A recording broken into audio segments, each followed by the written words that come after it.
Apesar do nosso folclore normalmente ser retratado com ilustrações infantis e figuras caricatas, não podemos esquecer que existem muitas figuras sombrias e assustadoras nele que daria um ótimo roteiro de terror. Seguindo essa linha, conheça 3 lendas brasileiras de deixar os cabelos em pé.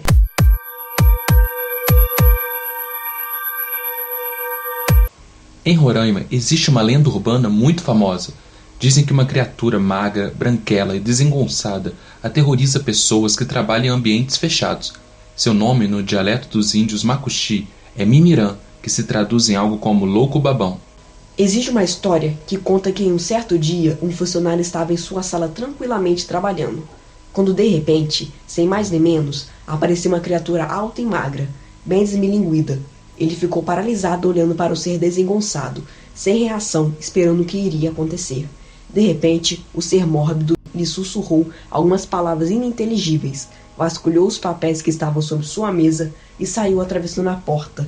Depois disso, ele não teve mais sossego. Todo dia ficava apreensivo na expectativa de que Mimirã reaparecerá. A lenda Macuxi diz que o Mimirã é um fantasma de um ancestral renegado pelo seu povo, que foi expulso da sua comunidade depois de perturbar a todos com sua loucura. Dizem que ele aparece em locais fechados, pois foi criado confinado e isolado, e acha que todo local fechado lhe pertence.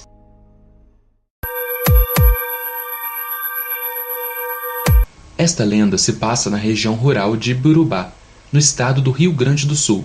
Seu Antônio ficou sabendo que a fazenda vizinha foi vendida para uma família distinta, um casal com 5 filhos. Já no começo ele notou que estes vizinhos eram muito trabalhadores, pois arrumaram a roça e colocaram um espantalho muito bonito no meio da plantação. No primeiro dia, seu Antônio ficou admirando e viu que jorrava sangue daquele boneco. Então ele se aproximou e o sangue desapareceu. Desta forma, o homem pensou que se tratava apenas de uma ilusão de ótica.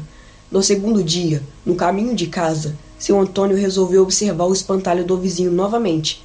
Tudo estava indo bem, até quando a cabeça do espantalho caiu. Então o homem levou um susto e saiu correndo. No terceiro dia, seu Antônio viu que tinham colocado a cabeça do espantalho no seu devido lugar. Desta forma, ele continuou admirando o boneco. Quando percebeu que no lugar do espantalho surgiu uma pessoa sangrando, ele aproximou-se novamente do boneco e viu que se tratava apenas de um espantalho e que aquilo só poderia ser ilusão de ótica de novo. No dia seguinte, seu Antônio viu que havia muitos carros de polícia na estrada. Então, no caminho, ele avistou um homem sangrando no lugar do espantalho. Quase não acreditando no que via, seu Antônio se aproximou e reconheceu o rosto do seu vizinho. Os policiais comentaram que o homem havia sido assassinado a facadas e seu corpo tinha sido colocado no lugar do espantalho.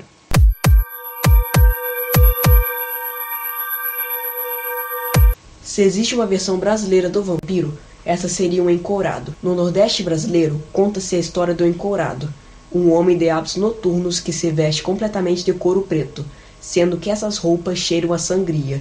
A presença dele inspira medo e respeito. Ele só entra nas casas em que for convidado. No entanto, ele consegue arrumar artifícios para ser convidado.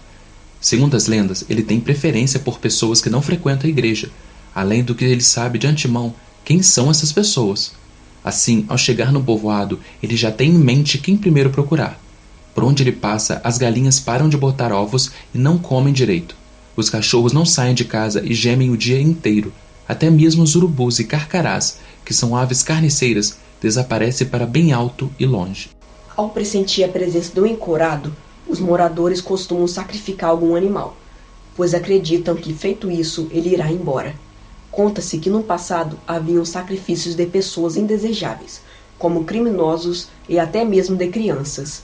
Entretanto, disse que basta simplesmente oferecer uma galinha preta ou um galo vermelho para afugentá-lo sem, contudo, ofendê-lo.